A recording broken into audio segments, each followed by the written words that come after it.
В момента е на автоматичен режим. Е тази буква А след двойката, точно това обозначава. Сега ще трябва да отиде да се върне на точка 2, като отивайки разтоварва, освобождава контейнери и куки, затваря контейнерите и куките, завърти се на място и се прибира на home точка.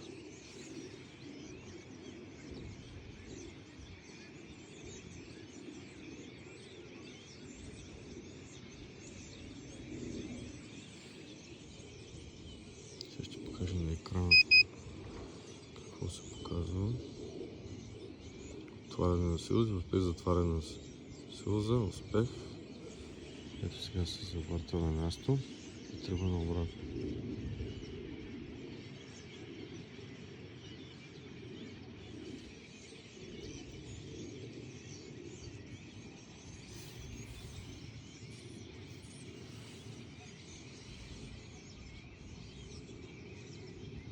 И приспирайки както на точка, така и на home позиция, имаме обратен ревърс на двигателите. Това е версия генерация 2